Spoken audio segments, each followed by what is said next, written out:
Well, good evening, and welcome to the December 12th Parks and Recreation Commission meeting. It's an exciting time. The air is full of magic tonight, I can tell you now. To help illuminate our meeting this evening, our invocation will be led by Pastor Susan Jurgensen from Corona United Methodist Church. Pastor Sue?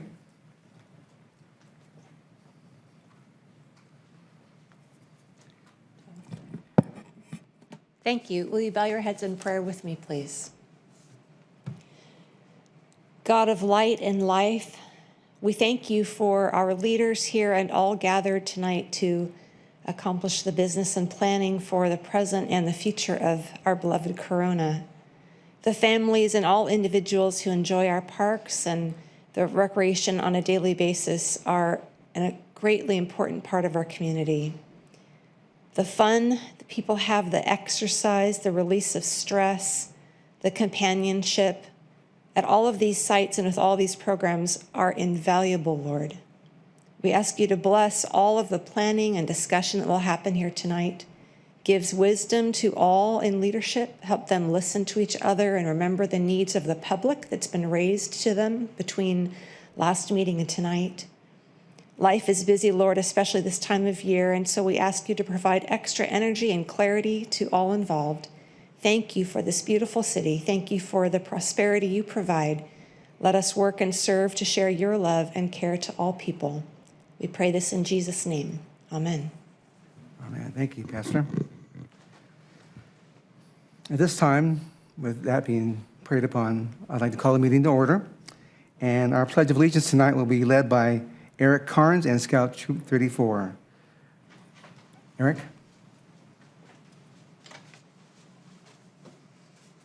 Color guard attention. Color guard audience, please rise.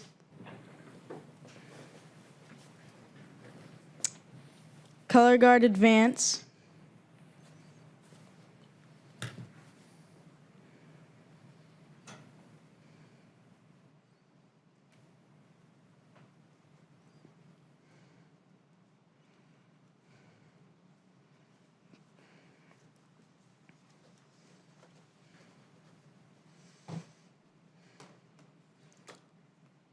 Color guard, prepare to post colors.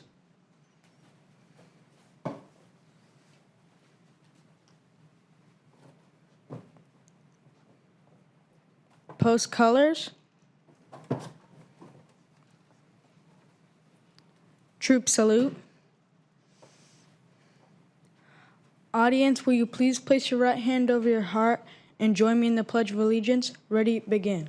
I pledge allegiance to the flag of the United States of America and to the republic for which it stands, one nation, under God, indivisible, with liberty and justice for all. 2.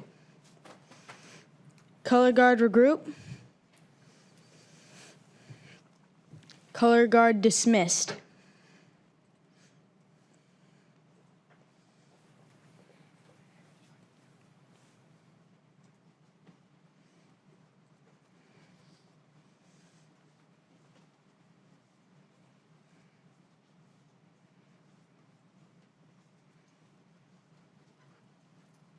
Wasn't that great? Fantastic. Give a big hand. The scouts we have here tonight are David, who is tenderfoot, Rohit, who is scout, Leo, who is first class, Matthias, who is tenderfoot, Clive, who is second class, and Rashawn, who is first class. And my name is Eric Carnes, and I am Star.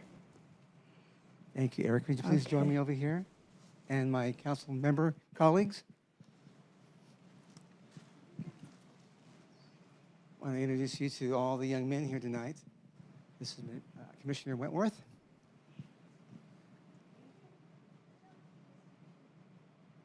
Commissioner Bass. And Commissioner Olson.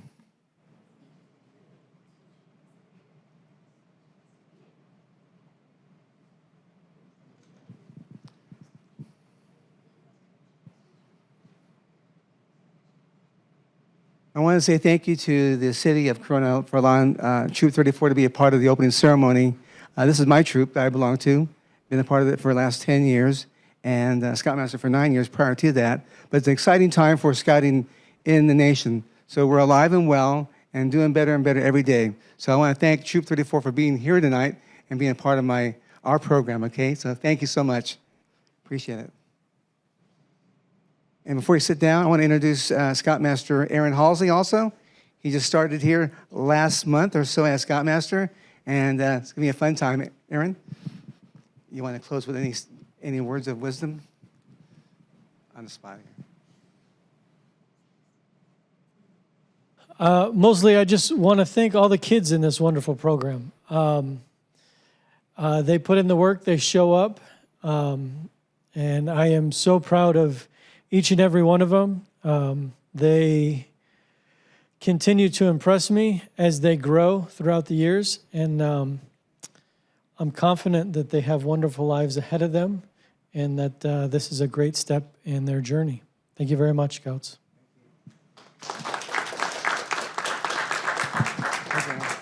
Thank you so much. Let's all have a seat and let's get busy. Oh, I'm sorry. Leo, one last time. I'm getting too excited here.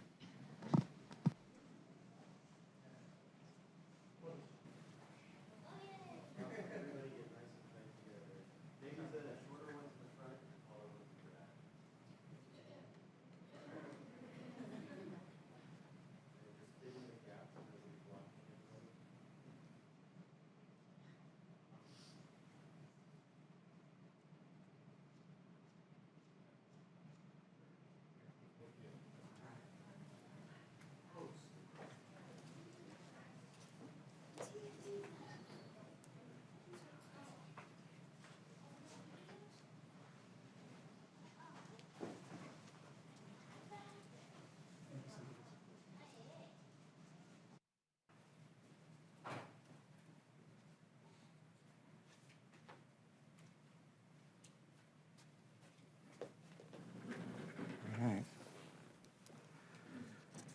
Mrs. Vargas, would you please call the roll? Commissioner Bass? Present. Commissioner Wentworth? Present. Chair Munoz? Present. Vice Chair Olson? Present. And Amy Kinney is absent. Thank you. Thank you, Ms. Vargas. Nominations are now in order for the office of chair. Will someone please make a motion to nominate a chair? I would like to nominate Commissioner Olson for chair. No, I'd like to second it. Oh, there it is. All in favor say aye. Aye. Aye. All opposed say no.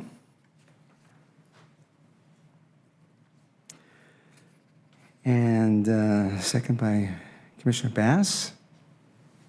Motion.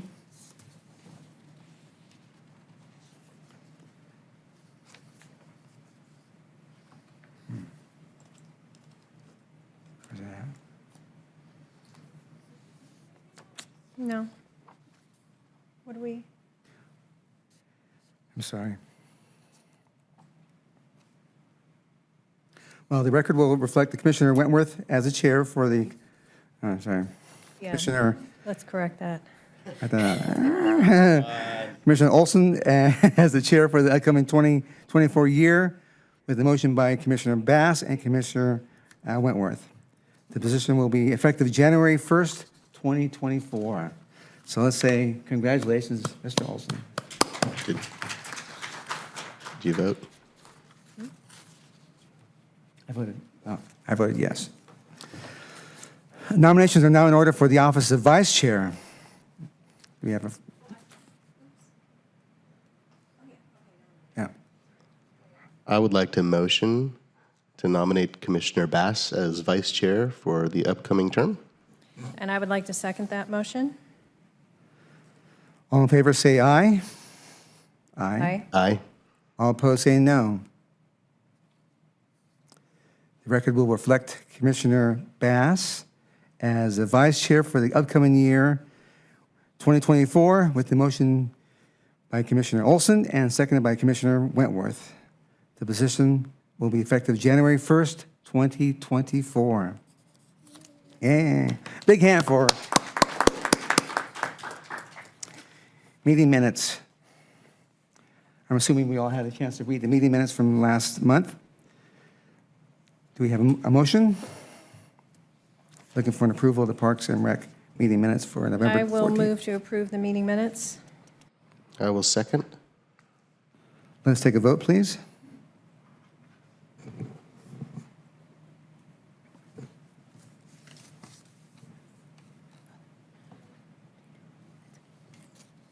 Commissioner Bass? Yes. Commissioner Wentworth? Yes. Chair Munoz? Yes? And Vice Chair Olson? Yes. Thank you. Motion passes. All right. Consent calendar. I'm sure you had an opportunity to also read that. Developer impact fee fund balance bond payment, repayment for October 2023. Do we have a motion? I will move to approve the consent calendar. I will second. Okay, motion made by Commissioner Wentworth, seconded by Commissioner Olson. Let us take a vote, please. Commissioner Bass? Yes. Commissioner Wentworth? Yes. Chair Munoz? Yes? And Vice Chair Olson? Yes. Motion passes. All right. Moving on. This portion of the agenda is intended for general public comment only on items within the Commission's jurisdiction that are not listed on the agenda. Persons wishing to address the Parks and Recreation Commission are requested to identify themselves and state the matter on which they wish to comment. No action will be taken on matters not listed on the agenda. Please observe a 3-minute limit for communications. Ms. Vargas, are there any speaker cards from the public? No, Chair, no speaker cards. Darn it. Are there any written comments from the public? No, Chair, no written comments. Thank you very much. Now, the most exciting part is a youth update report from the Mayor's Council, Youth Council. Hello, Council.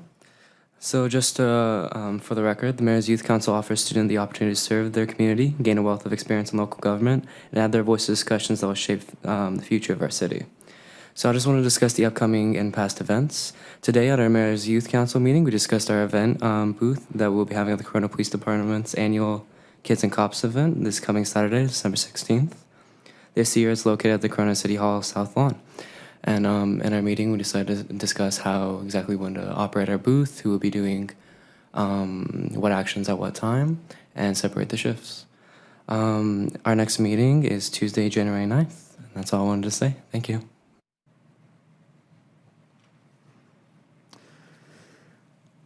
Are there any questions or comments from my commissioner staff? Commissioner Bass? No questions or comments, but thank you for being here. Commissioner Wentworth? Thank you for your report, and I hope you have a happy holiday.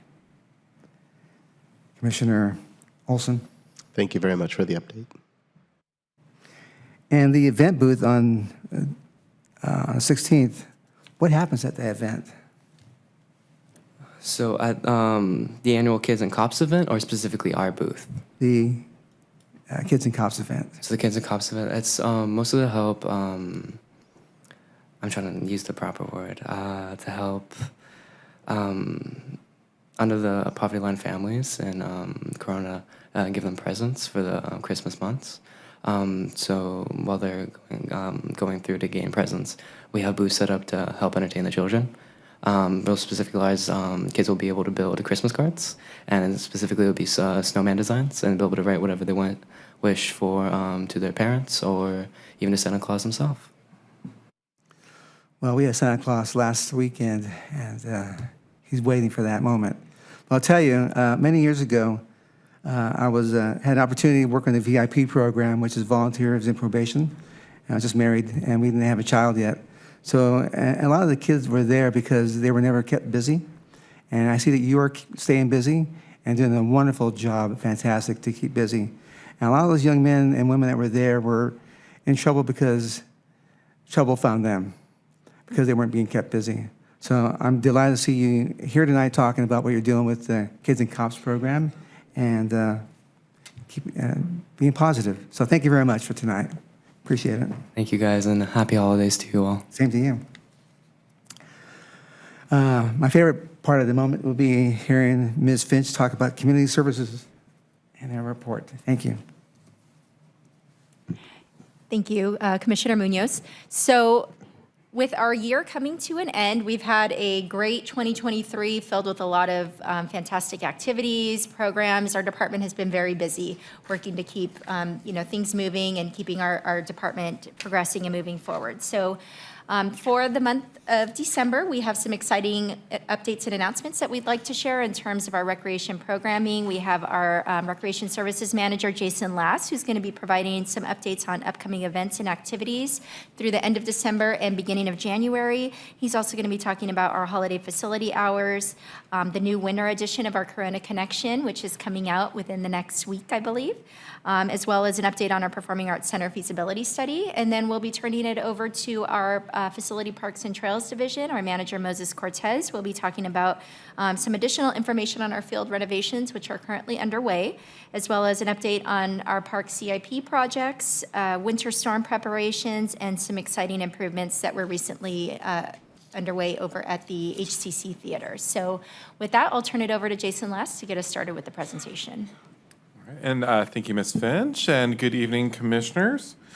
And it is high time for the holidays here in the city of Corona this month. And we kicked it off with a beautiful holiday lighting celebration on Sunday, December 3rd. We had approximately 10,000 guests in attendance for a really beautiful display. I would be remiss to not acknowledge OBC Theater, the Corona Parks Foundation, all of our community groups, vendors, entertainers who really came together to make this event feel like home. This month, of course, we have plenty more in store. Check out Cat Into the Woods Jr. Production's currently underway and tickets are available on their website. This Wednesday, we'll be having our Senior Center Holiday Luncheon at the Circle City Center. And if you missed the Thanksgiving luncheon, they do it up. They do a great job. We're actually featured in a press enterprise with some beautiful pictures of everyone having a magical time there. We also have the library will be treating select CNUSD Head Start program kids to holiday festivities and gifts. And these are actually sponsored by city staff. So a lot of our team members here choose a kid and we help pick out shoes and cool toys and, of course, maybe a book or two just to really make that holiday season special. And then the library does it up with entertainment and story time and all kinds of fun festivities. And that will be on Thursday, the 14th. PD will be, of course, hosting their annual Kids and Cops Holiday Magic event at City Hall on Saturday for our registered families.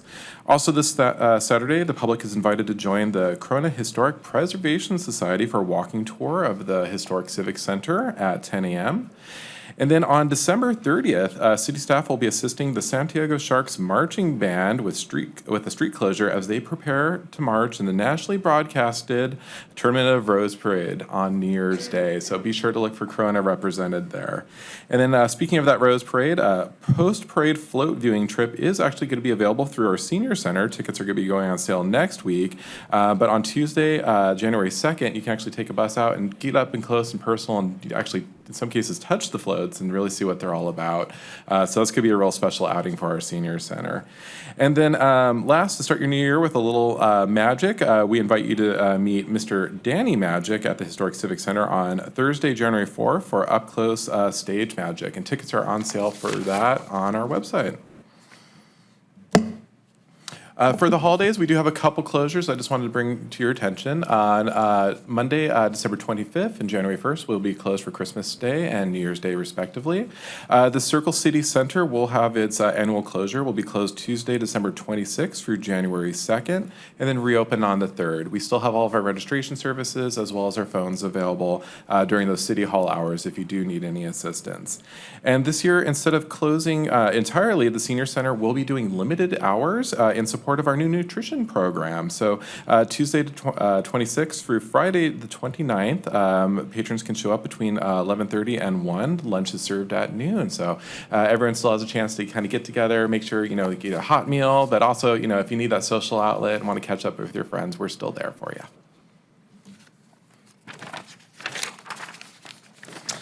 And to close out the year, we have some new faces I'd like to introduce you to. First, we have Floricel Valenzuela, our new program coordinator for special events. She's going to be organizing the city's signature events, working with our co-sponsorship groups, and dreaming up some new experiences for us in the new fiscal year. Floricel is located at our Circle City Center. And then new at City Hall, we have Selena Juarez, our new administrative assistant. I believe she is over there today. If you want to give a little wave. She's going to be helping the recreation team stay on budget, brave task, keeping our purchases moving, and then helping with a variety of special projects. And last, you may know her from her volunteerism and nonprofit work. We have Miss Debbie George, our new office assistant for kids clubs and sports, assisting with memberships, registration, and our front counter operations. So next time you see them in our offices, be sure to give them a warm hello. And of course, when CNSD is on break, Kids Club Adventure Camp is open. We anticipate as many as 120 campers joining us for a full day of program and activities at the Vicentia Activity Center and the City Hall lawn and surrounding facilities. Here you can actually see one of our kiddos participating in a cookie decorating workshop we had at the Circle City Center. So we have lots of fun activities and fun things to do for kids of all ages there, while we keep everyone kind of engaged while the school's on break. So, if you're working, you need someplace to put your kids where it's fun, inviting, and very warm, we are there for you. Also, it's a great social opportunity to burn off some steam.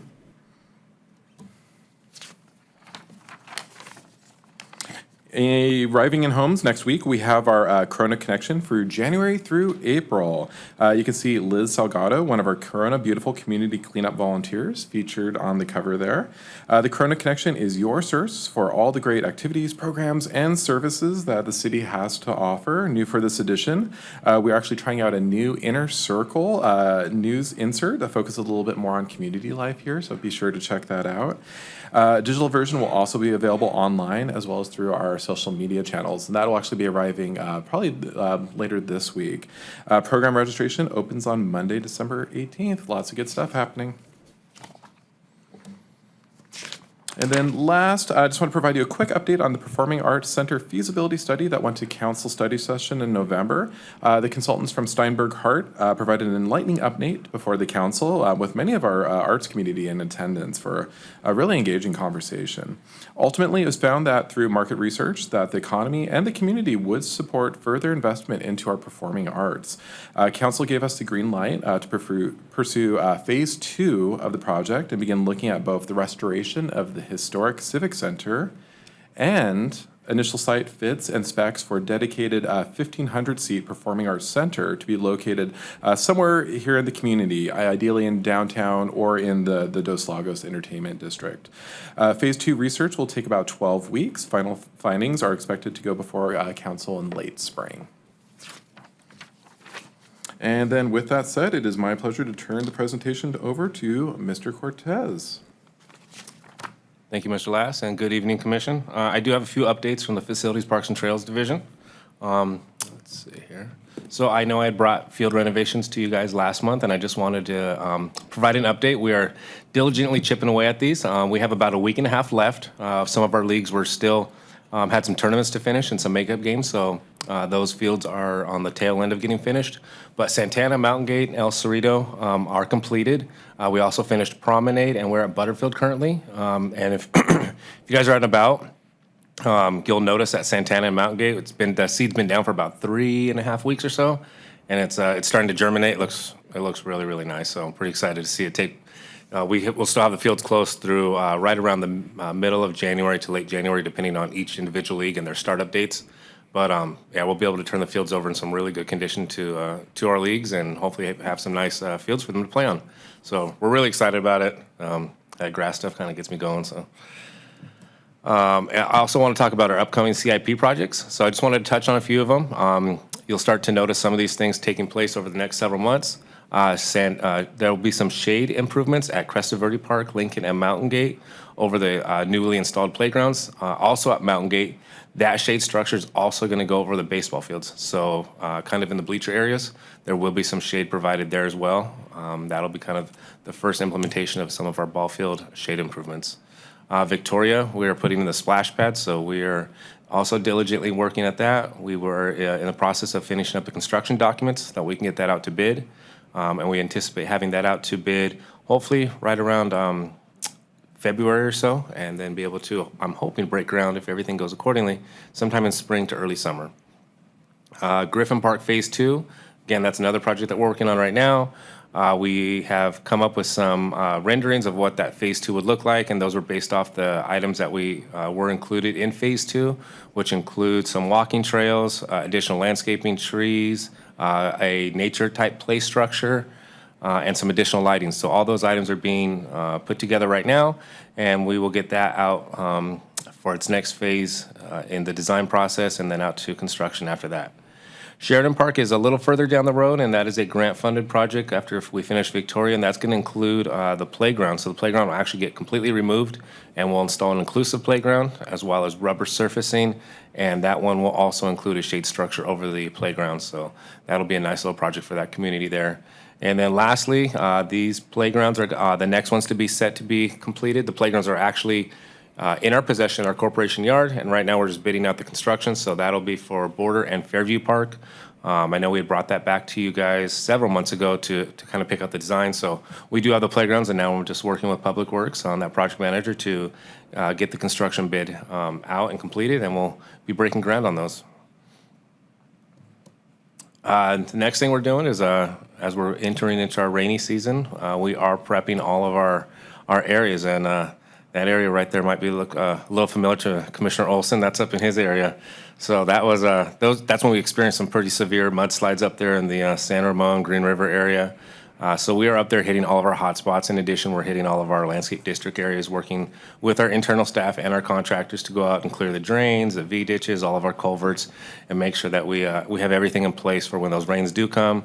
We also have been stocking up on sand and sandbags, so that way we have everything ready for the community. We do host our sandbag station at Santana Park for our residents, so we are making sure that we have all the supplies in place for when those rains do come.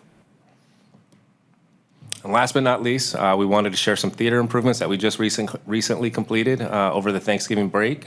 We went in and we repainted all of our walls and touched up the trim.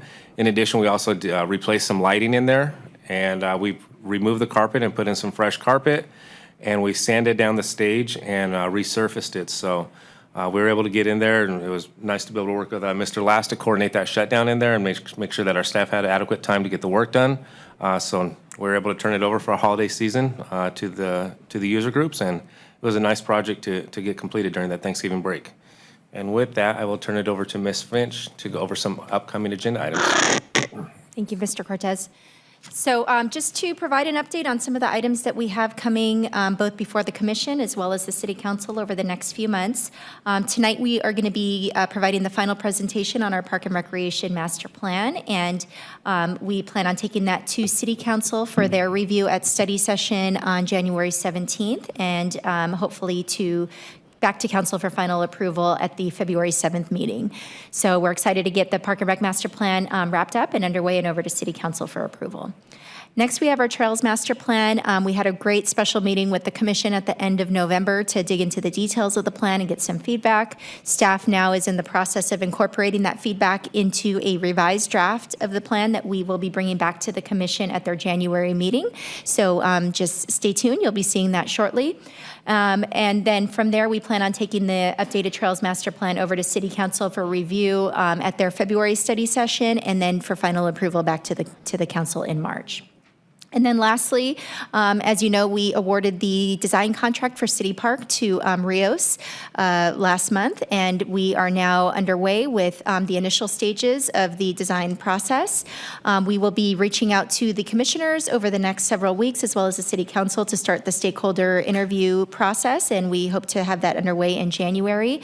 And the design team is going to be working really hard to put together some draft concepts that we will be bringing back to the commission in February or March March for your review and consideration and feedback. So we're excited to get that underway and bring City Park to fruition with some concepts to you shortly. So that concludes our presentation for the Community Services Report. We'd be happy to answer any questions. Actually, I had one item I forgot that we had discussed, so it just popped in my mind. Just want to provide you guys an update. We were out, we have a construction project taking place on Fresno Canyon. It is in conjunction with our Public Works Department. We had the kickoff meeting this past week, and for our resident safety, the trail will be closed for a duration of that time. So that way they can perform that. They're gonna have a lot of equipment in there, and they're also gonna be digging a borrow pit to remove soil so that they can place it up in those, in the slope where the slope failure was. So a lot of that one section between Oak Ridge, the first part between Oak Ridge and Green River will be impacted through early spring. So we just wanted to provide you guys an update on that. And that's it. Thank you, Mr. Cortez. Let's see here.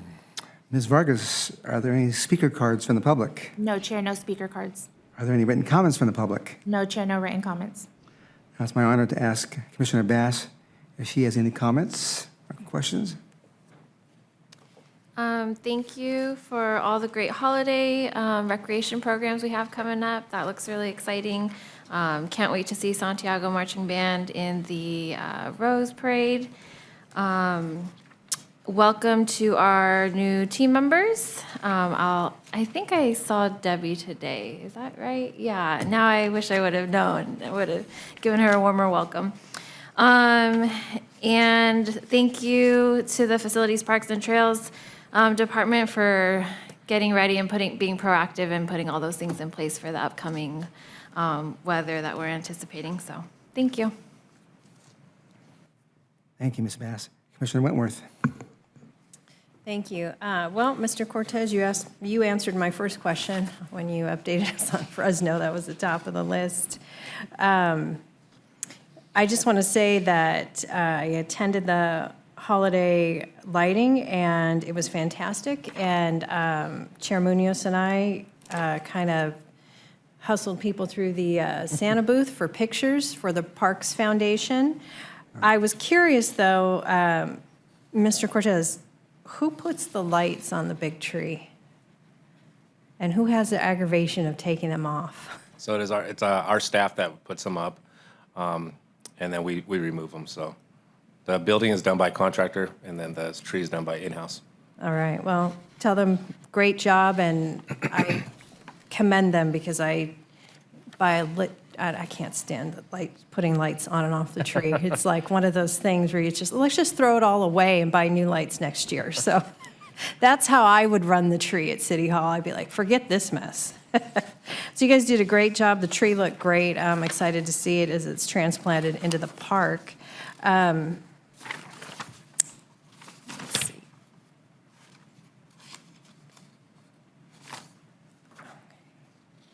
When will the renovation start at Fairview Park?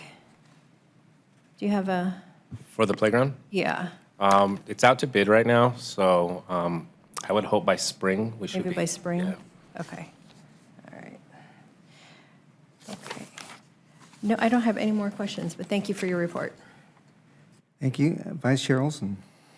Thank you, everybody, for your wonderful report, and welcome to our new staff members.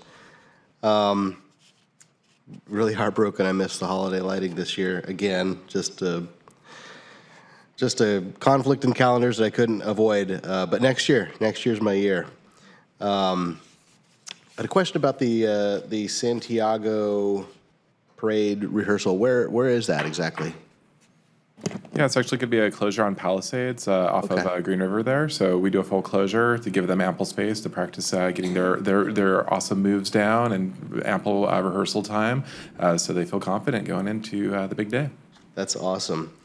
And the gingerbread house competition at the Circle City Center, is that like what age appropriate for that? Oh, you know what? I don't have that one right in my notes, but most of those are very family inclusive. That's really the intention, is to get everyone out, have fun. That's part of our winter happenings. So these are often free and low cost programs. So it's just a little supply kit, and then the kids can get really creative and have a great time. It's a great little one stop. You don't have to sign up for 6 weeks or anything like that. But if you're just looking for a little simple, fun outing for your family, these are great things. So all that is available on our website underneath our registration tab. Awesome, thank you. And Mr. Cortez, the Victoria Park splash pad, would it be fair to kind of reasonably assume that that'd be ready for the 2025 summer season? Absolutely, yeah. Yeah. That'd be fair to say. Okay. And the Fresno Canyon Trail, that's a public works project, right? That they're doing? Yeah, so we're it's our LMD, but they're performing the work, so we're kind of working in conjunction with each other. But yeah, it's a public works-led project. Okay. Thank you very much. That's all I had. Thank you. Thank you, Vice Chair. Several questions on my part. The tree that we had out front, where's that going? Is it going to be taken to a park nearby somewhere, or what? It will be. So it'll be transferred to a park. Park is still kind of up for determination. I need to coordinate some logistics of where we can get a crane in logistically and get a truck in there to transfer it. So once we kind of work out some of those logistics, we will find the home for it, and we'll report back to you guys where it's at by next month. So we'll get through the holidays and then work out the logistics of transporting it. Thank you so much. My next question on the tree decoration is, don't invite Mrs. Wentworth on tree decorating. Okay. That's written in my calendar. Don't. Okay. Seriously, any word, Mr. Lass, on the mural for the senior center? Yes, I was just speaking with Ms. Boraman, the program coordinator at that site, and the seniors had put that out to vote. They actually had all the different proposals on display, so the patrons could, look at them and kind of interact with them and talk to the staff about it. And they did ultimately select a scene. I forget the artist's name, so I don't want to get that wrong, but it's a really picturesque park scene there. So she's going to be working with the Corona Art Association, and our hope is that in January we can begin some work on that, and you'll actually see some artists doing their craft on site. Maybe there'll even be some opportunities for some of our patrons to get a hands-on, feel a little ambitious and maybe add some leaves to our tree, and then complete that at the end of the month. So really excited. I think that's going to add some color to that nutrition program. It's just been such a joy to add that to our senior center. It's been a critical component we had been missing for so many years, and it has added life in so many ways. So we're quite gracious for the community's support. Perfect, perfect. And my last question was, point was that, talk about parks and safety surfacing. Last week I had an opportunity where I work at to watch for 2 or 3 days firms do that, how they lay the rubber surfacing. And it's an intricate art. So in the future, if we have an opportunity as my colleagues and I to get invited to one of those presentations, it'd be a nice presentation to learn how intricate it is. Because they bring it to the park site, in this case, in Santa Ana, and they put it in this mobile tumbler device, and they mix all the chemicals in it, and then they wheelbarrow it out to the actual playground, and they're just shoveling, they're pouring it in place. But then the people, they're there with knee pads on for hours on end, and they intricately smooth out the rubberized surfacing. In this case, it was 3.5 inches thick, and it's all black like mulch. But it's all rubber and it binds together. Then they let it rest for a whole day and they come out for the other 1/2 inch, which is UV protected, and that's the actual color. So the more intricate that is, it takes more time and more money. But just in the future, it'd be nice to see that. And so when we see rubberized surfacing, it's crazy. I get excited about rubberized surfacing. I'm getting too old, I guess. Is that no tree decorating? And then so it's fun to see that because you learn the best process of what our kids play on, and it's to protect our children and adults who may go crazy. Anyway, thank you very much. So let's see. That's it for now. Ms. Fitch? Thank you. So our next item up will be the presentation of the Park and Rec Master Plan. As you know, we're in the final stretch of the Park and Rec Master Planning process. We've spent the last 2 months really digging into the details of the plan, getting some really great feedback from the commissioners, and we appreciate all the time that you've spent with us, making sure that we are getting the plan right. And I'm happy to report that a lot of that feedback that you've provided has been incorporated into the the full draft plan, which we are going to be presenting to you this evening.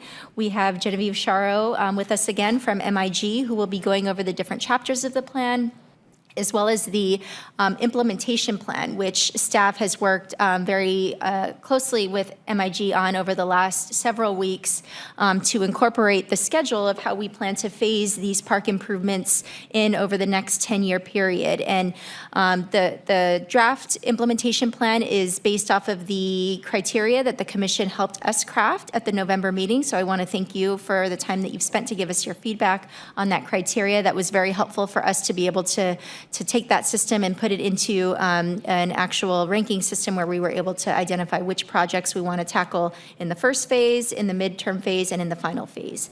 So with that, I'll go ahead and turn it over to Ms. Charo so she can walk us through the details of the different chapters as well as the implementation plan.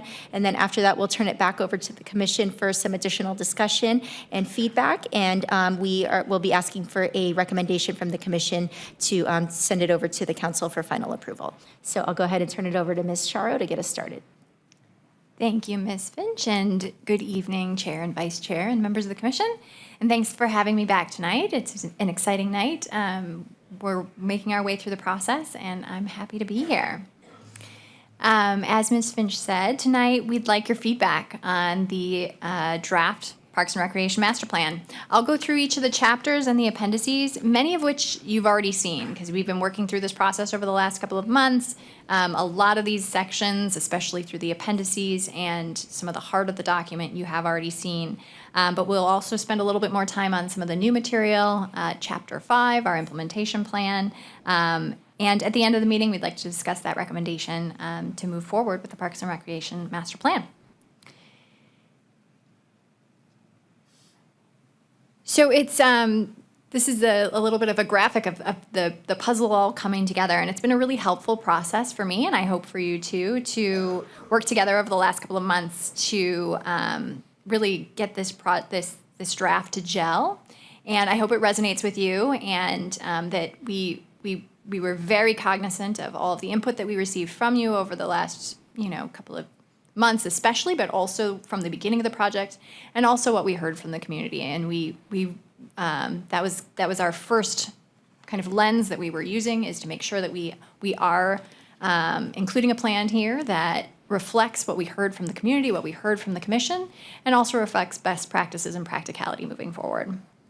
So tonight, we're putting the pieces of the puzzle together in an administrative draft master plan for you to look at. You'll note in the packet that you received, there's a lot of notes about graphics, so it is still in rough format. We haven't laid this out beautifully with all the pictures and all of the smiling faces of the residents that are in the parks every day.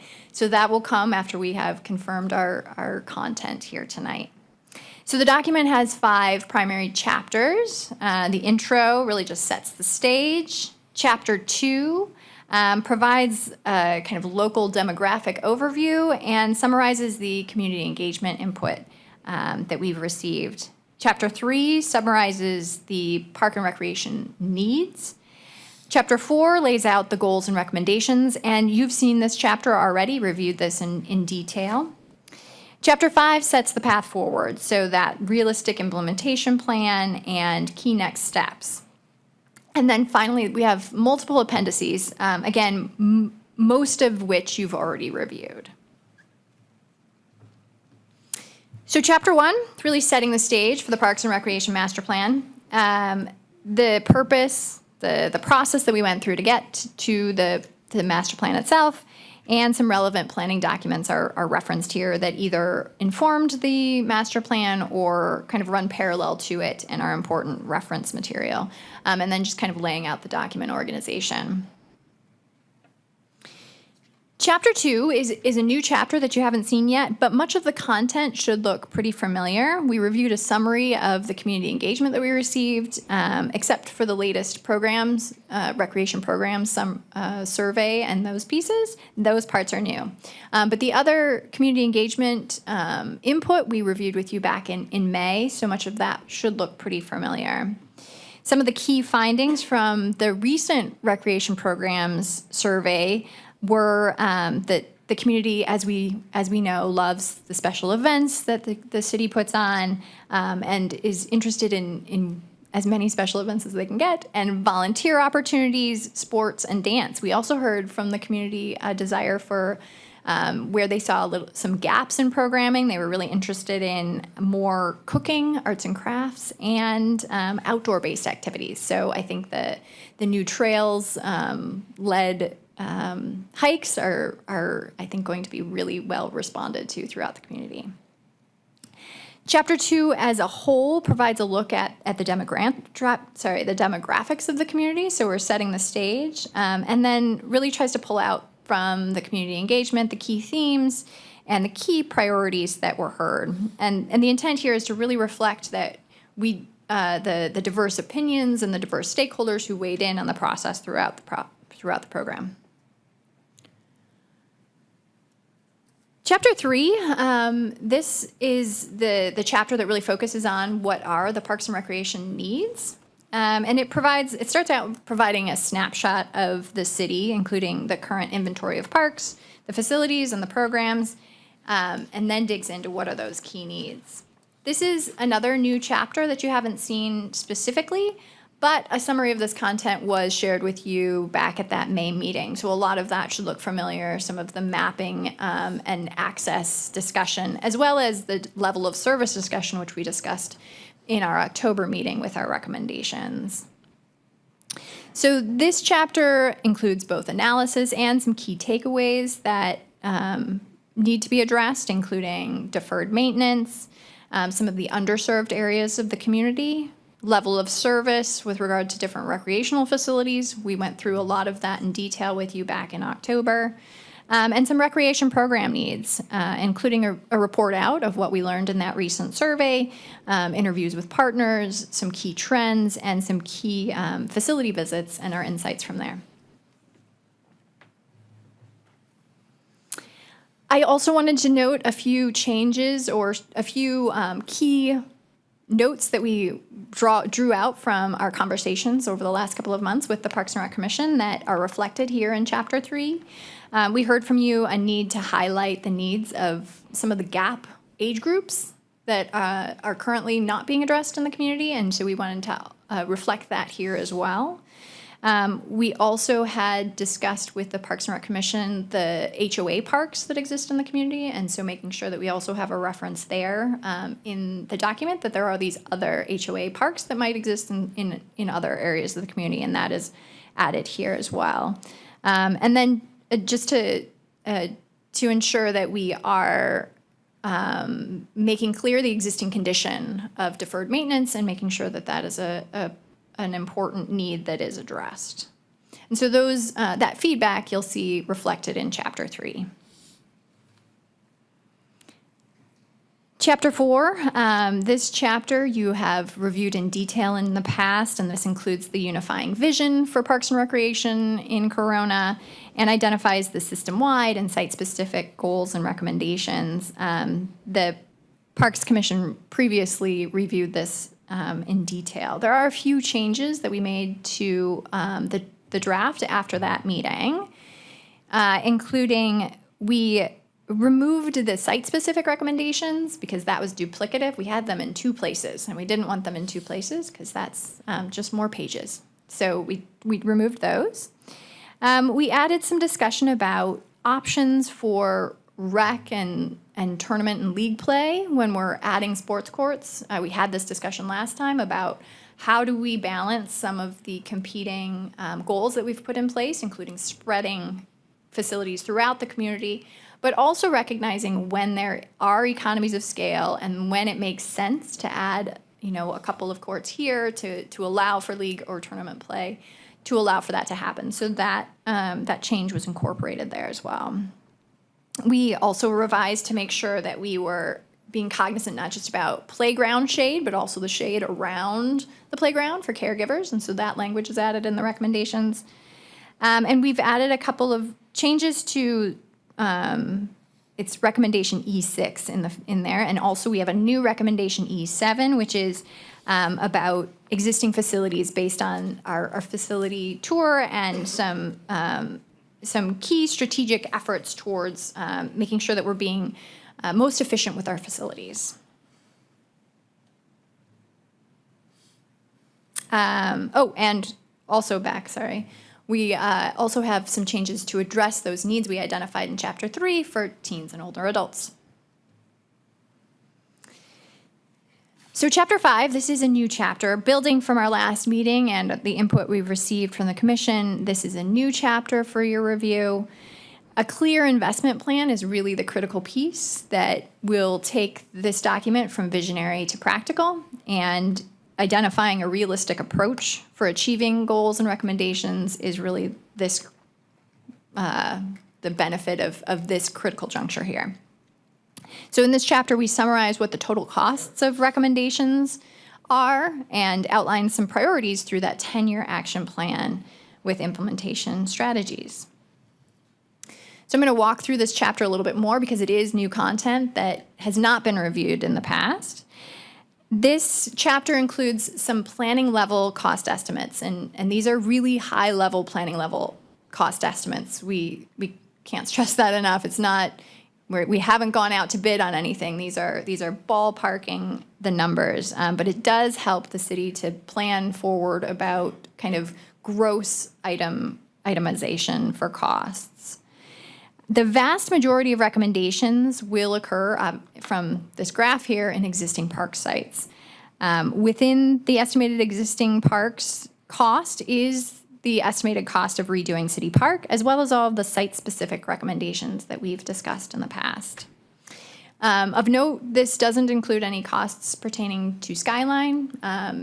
That is a process that will be dealt with through community engagement to understand what the true scope of that project is. So without knowing what the scope is, we couldn't provide an estimate on costs. And that'll occur through community engagement moving forward. The third column here, the system-wide recommendations, these are the key items we've talked about in the past. Some of those items that we really heard from the community are highly desired. So we heard, and we've kind of elevated those in the Parks and Recreation Master Plan to make sure that they are addressed. And some of those include the dog parks, splash pads, pickleball, and a universal playground. So those pieces, and the pump tracks. So those pieces that really were elevated up, they have kind of a separate line item just so that we're tracking those as well. So this table breaks that cost down a little bit further, showing all the components of capital improvements. The first three columns, acquire, develop, those generally pertain to new sites, the cost to master plan and develop a new site. The next two columns there under improve or enhance, those are the recommended additions and improvements that attach themselves to those site-specific recommendations that we went through. So you might recall 2 months ago when we went through the process of looking at those recommendations, there were some that were identified as key items that were missing for a particular park type. Those are recommended additions. That's where that cost item is coming from. And the recommended improvements, those reflect some of those key gaps that we saw from the experience scores. So those pieces are tied together under that improve, enhance column there. Unique and special costs, those are special cost estimates. Those include existing capital improvement plan projects that are already underway, as well as City Park is included there. And we've also included under that one the system-wide recommendations, since we don't have a specific park location identified for those. And then of note is the last column under report, repair, and restore. And that is our asset replacement costs. And these costs are not insignificant based on the level of deferred maintenance and the cost estimates that were completed as part of the 2020 facility assessment plan.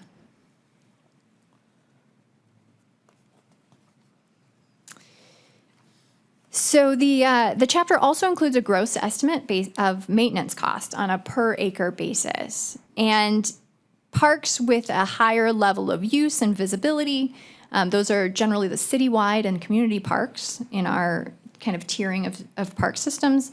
Those are noted for extra maintenance. They're needed to address higher levels of use, more likely that you'll have to come in and clean it up a little bit more often. So those are flagged for kind of what we've termed in the master plan as enhanced maintenance, which does go a bit above and beyond the amounts that you have already been spending in the past. And it's important for us to kind of keep the maintenance costs separate from the capital costs, generally coming from two separate budgets. And the maintenance costs, of course, are repetitive year after year, and the capital are a one-time cost. So the final step is to pull all these pieces together into an implementation plan and identify what can be accomplished over the next 10 years.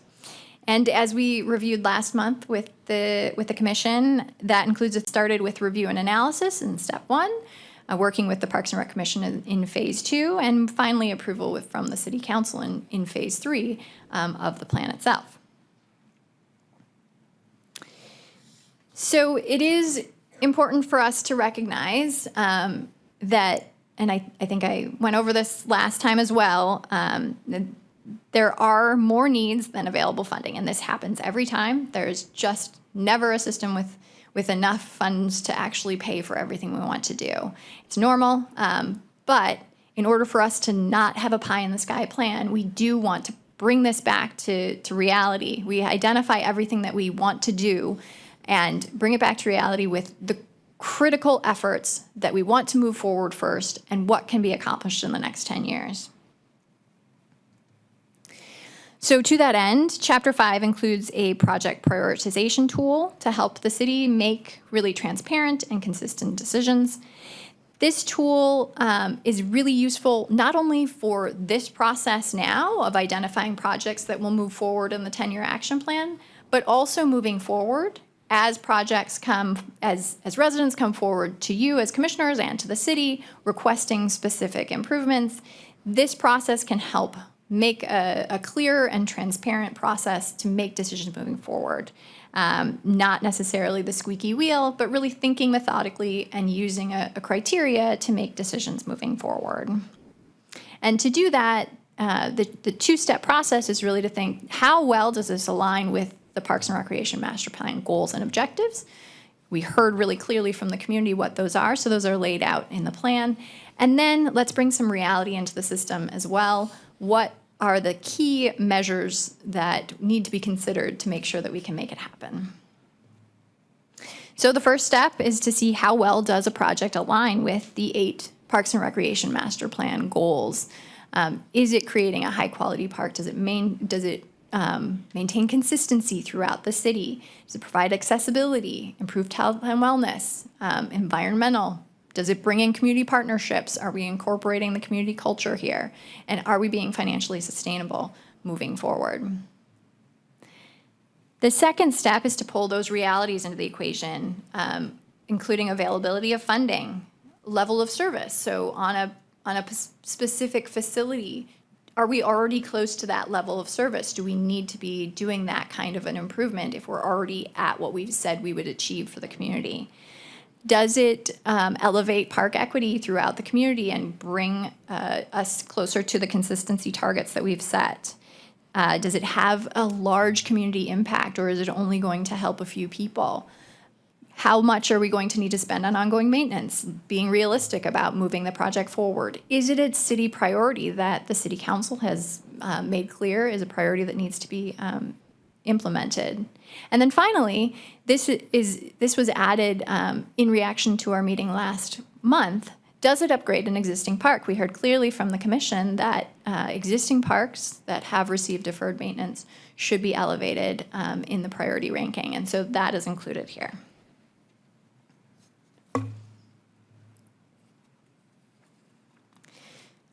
So to that end, staff used this tool to identify projects that should be recommended to be prioritized over the next 10 years. To be realistic, this does assume consistent funding based on current funding levels. We want to make sure that we can set a plan forward that makes sense. As additional funding is identified, of course, we have a lot of additional programs that can be floated in and kind of ready there. It does prioritize deferred maintenance. We heard this as a clear priority from the Parks and Recreation Commission, and that is a key improvement. In fact, that has more points than other points in this prioritization tool. That gets a 4-point when no other items do, because we really heard that as a priority. And it folds in those system-wide projects that were identified by the community. When we worked on this with staff, we really wanted to elevate those up as key first items as well. And of course, as each new project is pursued to address deferred maintenance, there is a clear list of those recommendations of how can we enhance that park efficiently and use the available funds that we have to start to incorporate some of those recommendations, to add variety, to add recreational measures beyond what we've identified for deferred maintenance, adding additional shade, adding those pieces, and there'll be economies of scale as the city looks at those efficiently. So the 10-year action plan, or the 10-year implementation plan, includes first the existing funded projects, just to kind of lay those out, because we know they're in the works right now.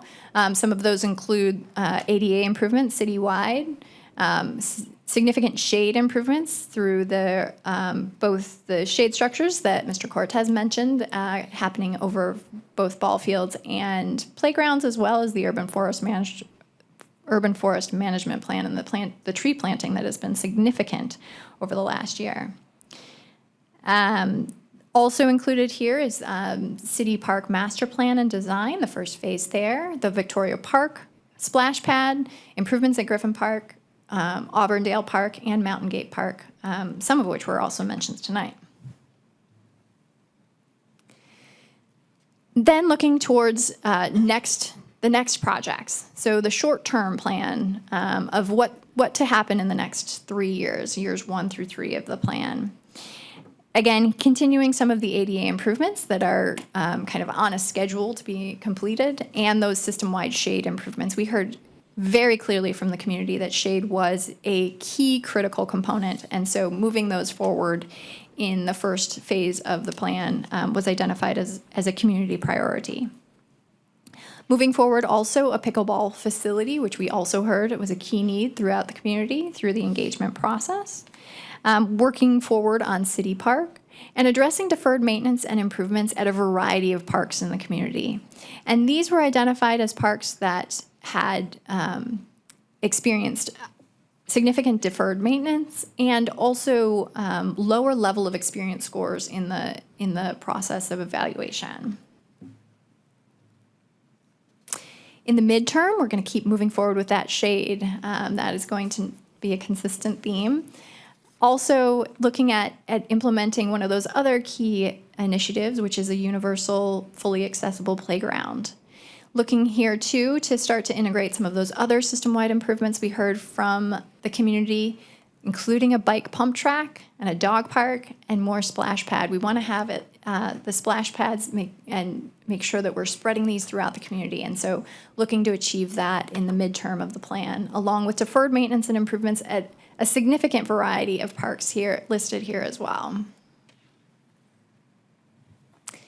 Finally, the long-term part of the plan, looking at continuing the shade, adding additional pickleball courts, dog parks, splash pads, and addressing deferred maintenance and improvements at a variety of parks. And so to note, nearly every park is listed here between year 1 and year 10 in at least some way.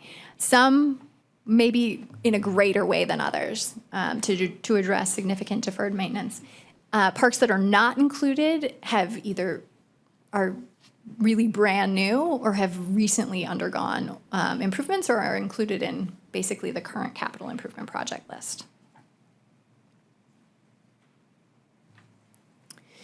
The Parks and Recreation Master Plan also includes potential existing and future funding sources to support implementation of the plan. So beyond the current level of spending, there are some additional options and information included in the plan to help move those pieces forward.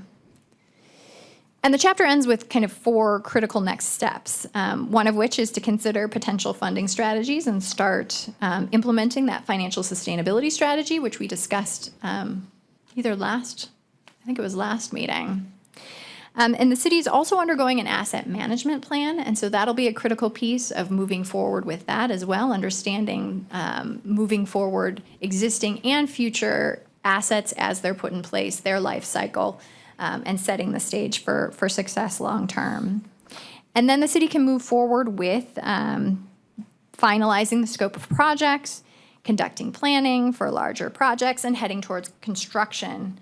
Of note, a clear business plan is really recommended for any of the larger projects to address any shifts in staffing that are going to need to be considered, training, resource needs within the Community Services Department. And then finally, the appendices. Much of this, of course, you have reviewed in the past, so it should look pretty familiar. The first is Appendix A, the Parks and Facility Inventory. You've seen this one in the past, except we did add a table on recreation programs that is new. And this appendix gives a pretty comprehensive list of all the parks in the community, facilities, and recreation programs. Appendix B, another one you have reviewed. This is the design and experience observations. We reviewed this a couple months ago. We did revise this one a bit to add some more explanation on those radar charts, which you mentioned were a little bit odd to understand. So we've got a sidebar kind of explaining that a little bit more to try and make that clearer for the public. Appendix C, this is a new summary, but you saw the key points of at least half of it back in May. This is all of the detail from the surveys that were conducted, and it is very long, but it is really rich information of folks handwriting in. We had over 1,000 typed in comments from the first survey of folks really weighing in on what they'd like to see in the community. And so that rich data is also included there. Appendix D, this one you've also seen. We reviewed this in October. We did add a few things. We revised this to note, one of the commissioners had noted a need to really think about functionality, not just design. So we don't have a really uncomfortable but really great looking bench for that kind of thing. So we revised to note that functionality and design considerations in the design guidelines. We also added some criteria that we thought would be helpful moving forward. There was discussion about, what does Footsall look like? What are kind of the criteria moving forward on that? As well as just really citing criteria for these key system-wide improvements. So these will be graphically laid out in the final plan, but give a little bit of direction on citing these particular new facilities. Appendix E, this one you've reviewed. We saw this back in October. We had some minor edits to reflect your comments, and including a couple of typos that you caught for us, thank you, and we addressed that in the table.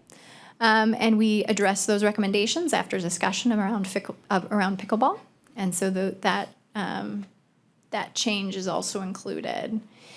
Financial sustainability in Appendix F, that is also a section that you have already reviewed. No significant changes there.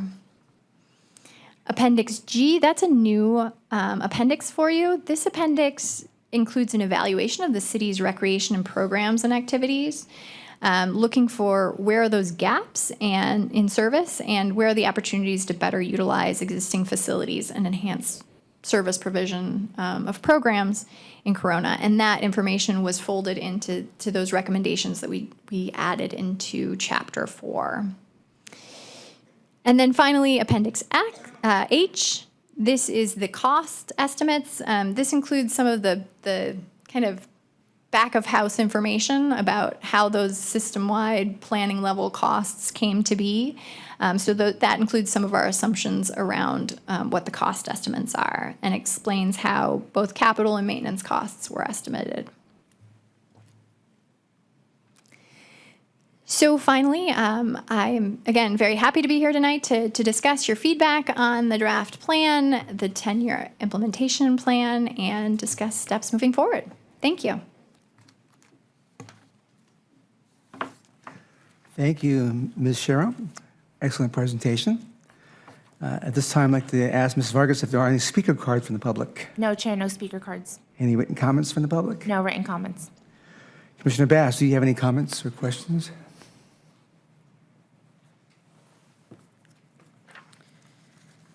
Okay, thank you so much. So I want to start by saying that I really appreciated seeing the plan all put together, and I think that you guys did an amazing job. It felt very cohesive to me. So thank you and great work, and I'm sure it was a lot. So I just wanted to have a moment of recognition for that. In the introduction, I felt like everything was, it provided just enough context. I also found the diagrams very valuable in the chapter 1. I'm going to just kind of go through each chapter of my notes. I also thought the recreation program survey was very rich. I loved seeing how many people responded to the special events. So I think that really speaks to the Parks and Rec Department and how much hard work goes into those special events and how much the community appreciates it. I think that in Chapter 3, I liked seeing that we were thinking about the future and beyond just the current snapshot. I think it was towards the end of Chapter 3. So I thought that was very just big picture, and I commend that.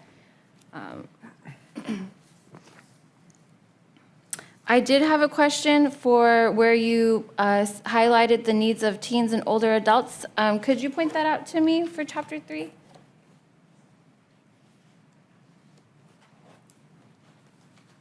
Now I'm going to have to go and find it.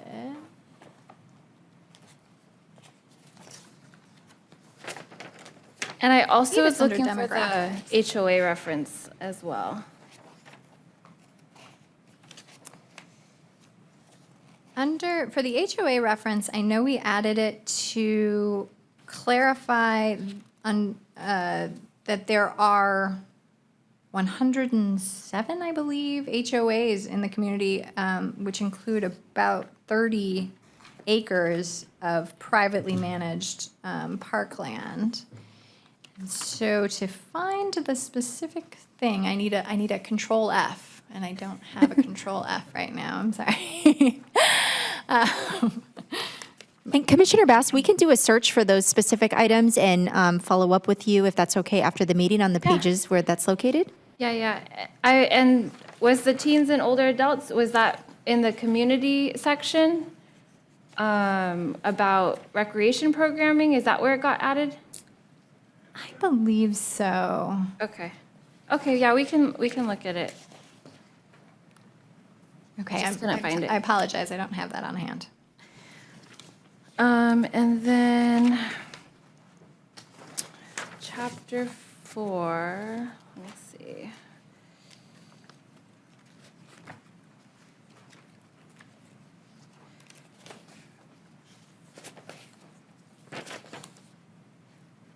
Oh, I thought for Chapter 4, E10 for program promotion. So one of the things I saw in the survey was that I think it was the biggest reason people don't participate is because they are not aware. And so I'm really glad that we had that highlighted there. And maybe, we can be more creative with our outreach and communication and marketing so that we can help address that. Okay, chapter 5. I felt like the capital cost breakdown really mirrored the priorities and the goals of the plan, so I was really happy to see that, like the dollars that actually go to the right places. I did feel like a little funny about the flow. It's not a huge thing, but going from the implementation and then into the table, wondering if we can move the prioritization explanation before that and then go into the table. Do you know what I mean? Because the way it read, it was like the context came after the chart. So that was just something I thought as I was reading through it. I also wanted to say that I loved the table 5-6, the evaluation worksheet, because I feel like it's ready to use. So great work on that. It makes it very action-based.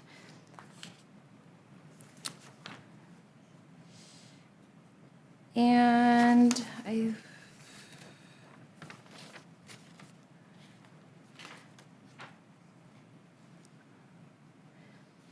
don't know if the screenshot that we saw in the presentation for the evaluation worksheet, it's slightly different than the one that's in the plan. So I'm not sure which one is the actual one that's going to be finalized. Could you tell me which one it is? The one in the presentation was the final version, so we will make sure that that's updated inside the plan as well. Okay. And then just to get confirmation on your previous comment regarding the prioritization tool, so I want to make sure we understand pages 5-10 and 5-11, you wanted to see that before the actual prioritization of the projects to provide that context on how we scored those. Yes. Okay, yeah, absolutely, we can make that change.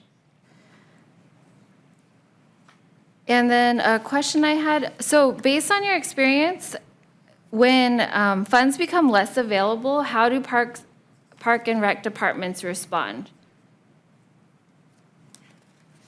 Could you repeat that question? I said, based on your experience or what you've seen as best practices when funds are less available, because you did note that this is based on current funding and availability, and I understand that we're not going to have enough for everything. But when times become a bit more lean, what is a typical response? So I think it depends. One, I think we've set up a process here with the prioritization toolkit that'll help make some of those decisions moving forward. So where I think things are scoring more poorly on that list are the things that may need to fall off if funds become tighter than we expect. We were conservative in estimating the funds of moving the same amount forward. So this doesn't include any grant funds that the city could go after to supplement as well.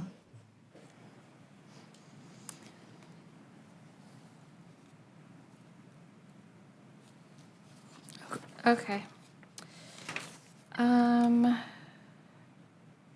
And then another small thing, if we can make sure to update the branding and the logo for the city on the new plan, is that going to change? Okay. And I think that is all, but overall, I thought it was really well done, so thank you for everyone's hard work. Thank you, Commissioner Bass. Commissioner Wentworth? Okay, thank you. First, I want to say that this document, now that we've had it in totality, it's very well organized. It's very easy to read. It makes sense. I can follow it. I had fun reading all the comments from the residents. I'm glad that we added that context in there.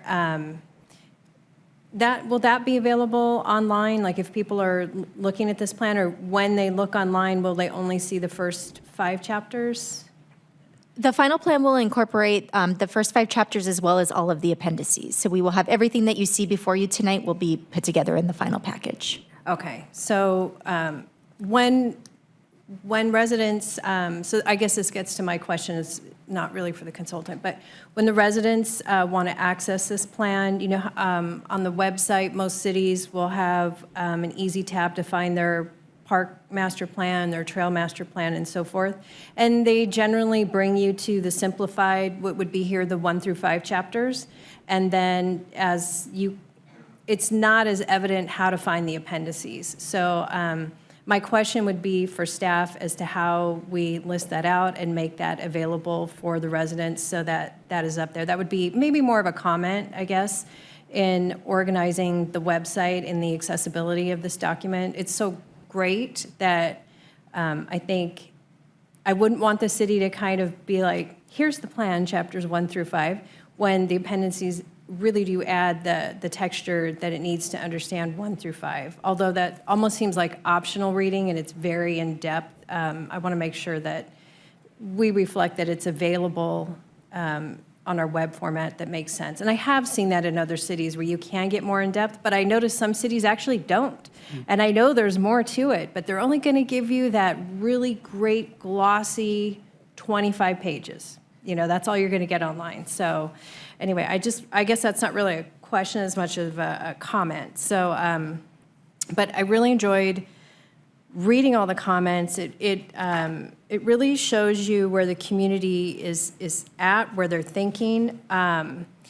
Tonight, Mr. Cortez mentioned that we were getting shade at Mountain Gate, specifically at the baseball fields, and I can tell you this is probably a decades-long request, and to see the comments just be continuously reflected in there, it makes sense. And reading the comments also makes me proud that this commission, and you listened, that we wanted to elevate really the outstanding deferred maintenance and infrastructure that has been deferred, that is so critically needed ahead of new things, new parks. It's almost distressful to see when we looked at the appendices the first time, to see an elevation of retention basins ahead of something that is more dire, which is shade over the baseball bleachers and so forth. So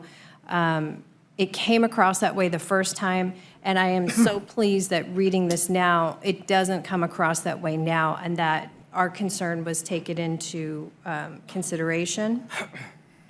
I actually, when I read the whole thing, I felt that you addressed everything. I couldn't find one thing that we had brought to you that you didn't add in, incorporate in some way. Maybe on the level of service, I would say, yes, the number of parks, you did, as was asked, because that's what you had the information for, was the number of HOA parks and parkland that there are. I think qualitatively that makes a difference when we look at how far do you have to walk to get to a park. I don't think that that is incorporated into this document. So if you live in an HOA off of Green River on the north side of the 91, you have an HOA, you have a pool, you have a playground, and their distance to their closest park is going to seem very, very far, but yet they have their own parks and their own amenities right there. So the qualitative difference is the same. On the other end of town, you could argue the same thing for the Bedford community with an extensive park system, and their access up to Eagle Glen and Spyglass is clearly closer, but it still, is a distance. So I think that Commissioner Kenny really brought that up, and I think I think you may get that question from the council. That's the other reason I'm bringing that up as well. And they may go that deep. I think that I really loved Chapter 3, how clearly it lays out the historical constraints, the missing investment in park infrastructure and park maintenance, the lack of city investment in city staffing in particular, that is a theme throughout these chapters. I am glad to see that it really is highlighted the difference that can be made with proper staffing. I don't think the community understands having I wouldn't call our last park master plan a park master plan. It was a list of every park and anything that you could build in that park. So that it's almost like a team sat down and said, what are all the things that go inside of a park, including a kitchen sink? So we'll put it in here. And then they moved to the next park and did the same thing, kind of based on location, size, so forth. And beyond that, there was nothing. You know, there's no context, there's no explanation beyond that. So it is great to see the document really come alive with explaining to the residents and the reader why we want to do the things we want to do and in what order we want to do them. And I think that's very clear here. And so I have no complaints and comments with that. And I think that it at home, I mean, I know this is going to sound probably like Chair Munoz, you know, got a little choked up over the parks. Got a little choked up over actually sitting here with the document that when I started on this commission was what I knew that we needed, and coming here and reading this and seeing that you all did not fall short on delivering what the community wanted and what the commission said, and recognizing the extreme uniqueness of Corona, which is that we are bisected by two major arterial corridor freeways that really impact how our residents, you know, touch and come in contact with city government. There's two ways to come in contact with city government. You pay a bill, you go to the park. Other than that, nobody knows anything else. That's it. They might go to an event, but they don't always equate a special event with the city government. And so I loved that we were able to tie all this in with a clear communication for how we're going to prioritize it, what we're going to do, and the specifics of the quadrants make sense because it is imperative that the south side of Corona not have every splash pad. And that's, without investment and without planning, that's very well where we could have ended this conversation. So to see this evolution is just, to me, it's fantastic. You guys did a phenomenal job. I think we really got a good bang for our buck on this contract with you guys. So, I mean, I'm gushing, but I want to, let's see. I noticed, so I think almost more subtly, and I did like this, that I noticed in the first mention, actually is in Chapter 2, Commissioner Bass, about the teens, not Chapter 3. So that's why I couldn't find it. It's 2:8. And so you bring that right into Chapter 2. And then as I'm reading through and you incorporated the very articulate, in many places, articulating our need for a community center and our need to involve all ages in programming. And that combination, I can see the thread bringing the youngers through to the teens. So I liked that you brought back kind of what I mentioned was when it's appropriate, the programming is great, but you can't program, say, a sports field for more competitive olders, tweens, and teens if you don't have the facility to do it. So they just drop out. So just at age 10, we're just done because we can't throw enough basketball courts in one place or so forth, you know, that we didn't think through at least one, you know, cohesive idea. So that, but the through line is there. And it is there specifically for the community center. There's an extremely good argument throughout all these 5 chapters as to why we need a community center. I really appreciate that you broke out the need to keep the original senior center as a more localized and probably more passive senior center, and that a larger new community center would be more appropriate for more active, larger classes where seniors are moving and so forth. So our senior population is not monolithic. You have people in all different ability ranges, and you want to be able to meet their needs. And right now, the way the senior center functions, we can't meet the needs of very mobile seniors. Instead, you see in the survey, probably 187 comments for pickleball courts everywhere. So that screams to me that, you know, they're there and they would like more programming, they'd like more arts, craft, cooking. All that comes with a community center, and all that comes with appropriate staffing for the programming. So I love that all that was in there, so I'm reading this and I'm not thinking all of these things that I've been thinking all of these years about what we need to do. It's all in here. It's very clear and moves forward.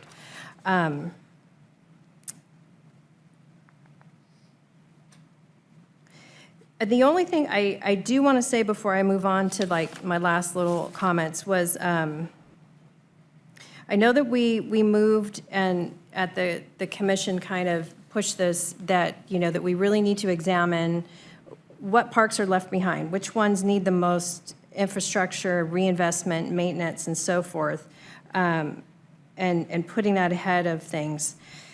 I do want to make one comment in here, it kind of ties back to that, and with reading the comments and knowing that I have, as a commissioner, did 8 community meetings for trails planning prior to when we were getting any kind of inventory going, and am in regular contact with the Lazy Ass Hikers, which is a large group of hikers that go out, you know, twice a week in Corona. I would say that the one thing that has not come to the commission, and I don't think I hear a clamoring for, and it's not in the comments, people are not asking for a Skyline Park. So I get that that's in here, but I just wanted to make a note as a commission, unlike the pump track, unlike the skateboard people, unlike the pickleball people, the Lazy Ass Hikers who do know Wells City Hall and do know this commission well have not come before us for development in that area to request that. And we are here to reflect, you know, what the public is asking for. So even though that's in here and I know that's not going to change, I just want to take note that that has not really occurred. Whether or not things move forward with that, I understand that the city council asked for an investigative move into doing something for the acquired Skyline property, but I just wanted to just put that out there, that there was not a lot of, really no public coming to us asking for that. And in fact, the experience with the hikers and Lazy Ass Hikers was really conservation and not development in that area. That is the sentiment reflected in the past. Doesn't mean that won't change with things moving forward, but I did want to make that clear because we had a lot more pressure here from what I see multiple times is parents and kids coming and asking for a really good redone skate park, you know, a really great pump track. We've had the pickleballers here multiple times. So those are the kind of things that stick in my mind as to what is being asked for, and it's reflected in the comments as well. So I wanted to bring that out, that kind of doesn't quite jive in with the new amenities piece, but I just wanted to make a note of it. The last thing is I had, my two last things. On the comments, this is really for Mr. Cortez. There was a lot of comments asking for more trash cans at Fairview and Kellogg Park, and those are like really simple changes. I'm gonna say no, did it happen?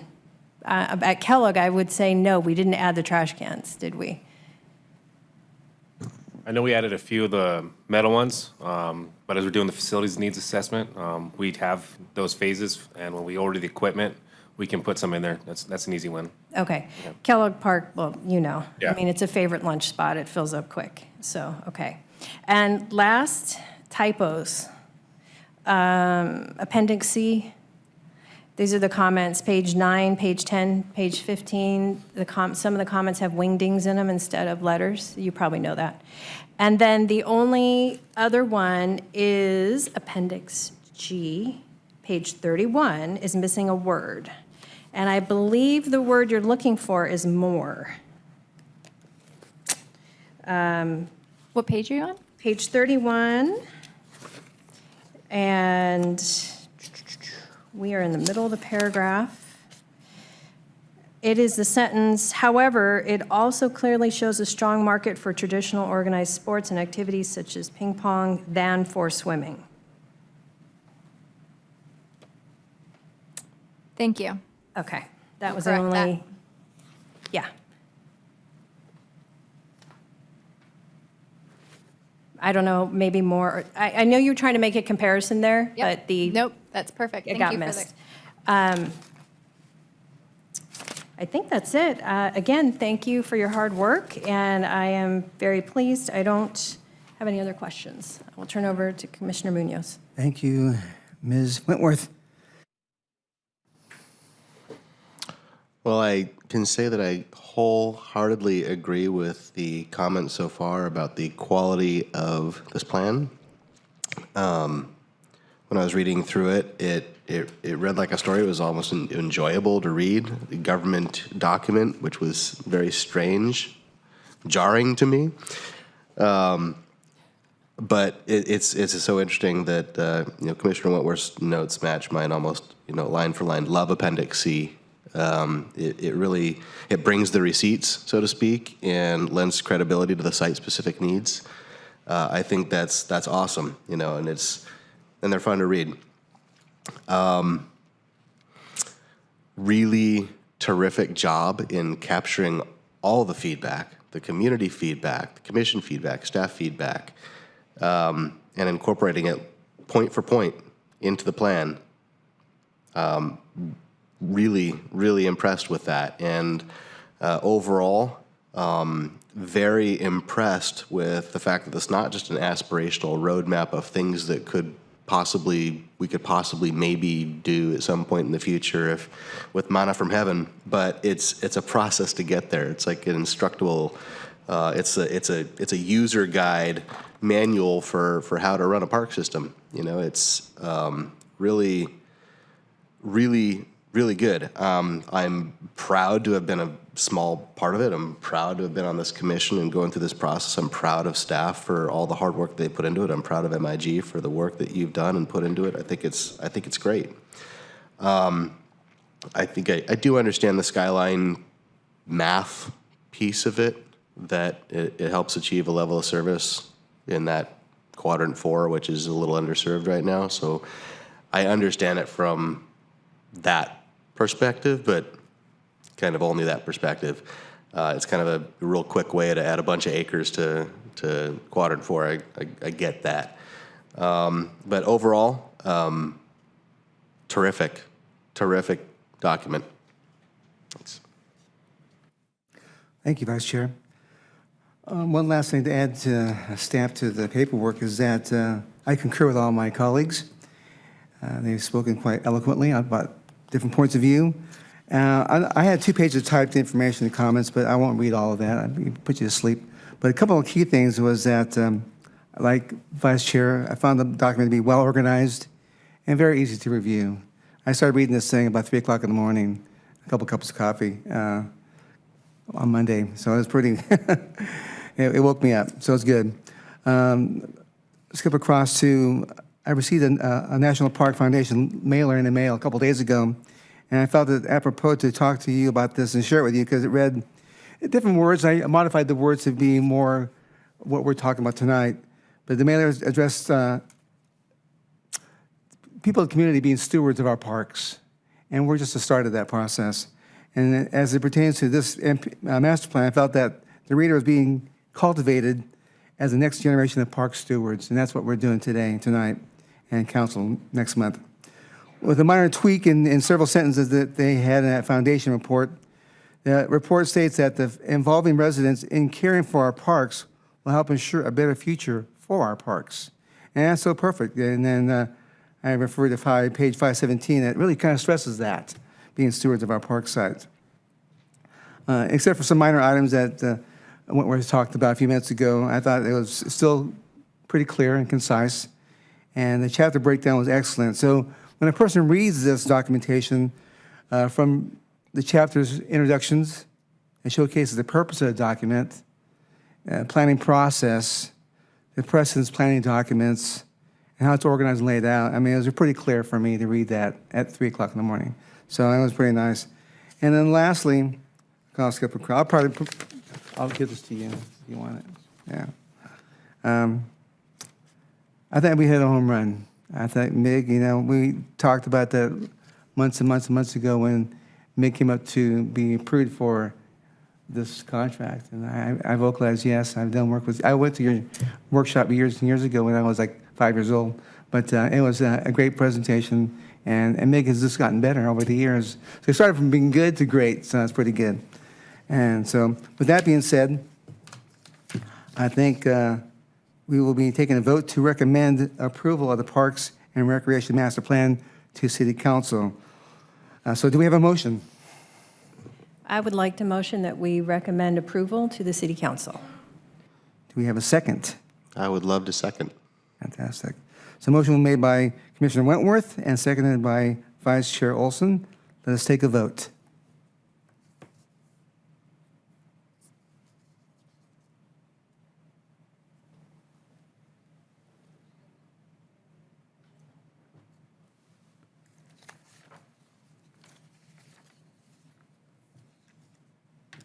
I'm blanked out. Yeah. Chair Munoz, can we have your vote? I'm blanked out here. Voice, yes, is my vote. And Vice Chair Olson? Yes.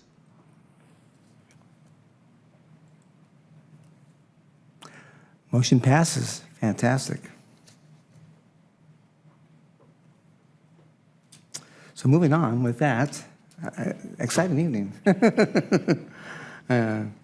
Commissioner Bass, do you have any comments to close the meeting tonight? Happy holidays. Thank you. Ms. Wentworth? I just want to say again how wonderful the holiday lighting went, and every year it just gets better and better, and thank you to the staff for putting on such a wonderful event, and OBC Theater and all of the participants that make it really, really great. I think the community really enjoyed it this year. Maybe some issues with the sound, but, carrying. But, I mean, it doesn't really matter because everybody's there to have a good time, and they did, and the kids had a great time. So it was really fun. I really enjoyed that.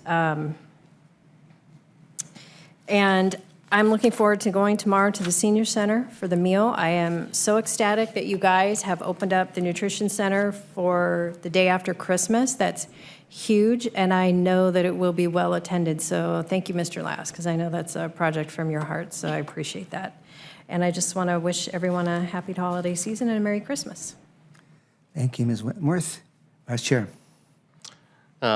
Just want to thank everyone for doing a fantastic job in getting us where we are here tonight and over this past year. I want to thank our scout troop who have sat with us and endured the meeting with us. Thank you for hanging out and kicking us off earlier tonight. And I want to thank Chair Munoz for leading us over this past year. Thank you.